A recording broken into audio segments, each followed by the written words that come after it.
On a vu les voyelles, la fatha, la kasra, la dhamma, et dernièrement on a vu le sukun. Maintenant, on passe au tanwin.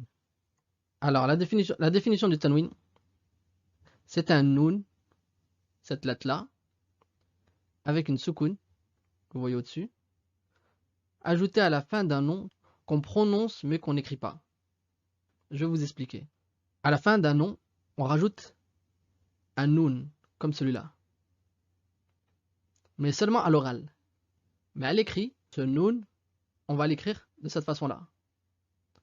On va le remplacer par soit deux fatha, comme j'ai écrit ici là, mais qu'on remplace plutôt par des signes qui sont le doublement de la fatha, le doublement de la kasra, le doublement de la dhamma.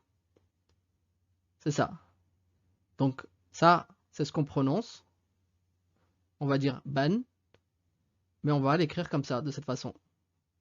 Et pour le bin, on va l'écrire comme ça. Et bun, on va l'écrire comme ça. On double seulement la voyelle. Là, pour ban, on met deux fatha. Pour bin, on met deux kasra. Et bun, deux dhamma. Et là, au milieu, là, je vous ai mis des exemples. Donc là, ban, ça correspond seulement à la première ligne, là, ce qui est écrit au-dessus. Ban, bin, bun. Et c'est la même chose sur toutes les lettres. Tan, tin, tun, san, sin, sun. Jan, jin, jun. Han, hin, hun. Khan, khin, khun.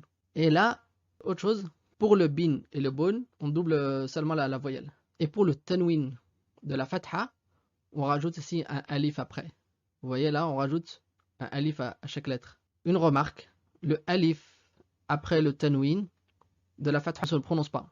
En effet, ce alif là, on l'écrit, mais on ne le prononce pas. Voilà ce qu'il y a à savoir pour l'instant par rapport à cela.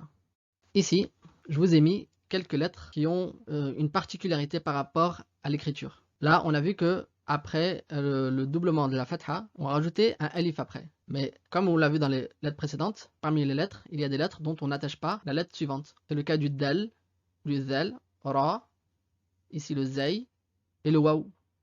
Ici, on a le lam aussi avec le tanwin. Et il s'écrit de cette façon-là. Le lam et le deuxième trait correspond au alif. Donc, vu qu'il a cette forme particulière, j'ai trouvé nécessaire de vous le montrer ici aussi. Et aussi, le tanwin, on l'utilise, comme j'ai dit ici, toujours à la fin du mot. Pas au milieu du mot, ni au début du mot, mais à la fin du mot. Et on l'utilise pour les mots indéfinis. Mais on verra ça par la suite. Alors ici, je vous ai mis les lettres de l'alphabet avec le tanwin. Si vous voulez faire un screenshot, c'est juste pour que vous ayez l'alphabet avec vous. Et là, je vous ai mis un aperçu de ce qu'on fera dans le prochain cours. Ce sera la lecture de ces mots et d'un deuxième tableau que je vais vous montrer tout de suite. Là, par exemple, je vous lis juste le premier mot et on fera la suite dans le prochain cours. Shin avec la fatha, donc ça nous donne sha. La mim avec sukun, comme on a vu dans le cours précédent, donc sham. Et le sin avec le tanwin de la dhamma, ce qui nous donne sun. Donc, shamsun, shamsun. Il faudra se préparer pour le prochain cours à lire ces deux tableaux. On le fera ensemble. J'enlèverai peut-être quelques phrases. Voilà pour ce cours numéro 11. C'était juste pour vous expliquer le tanwin. Il n'y a pas eu d'exercice, mais ça sera dans le prochain cours. Bon courage et à bientôt.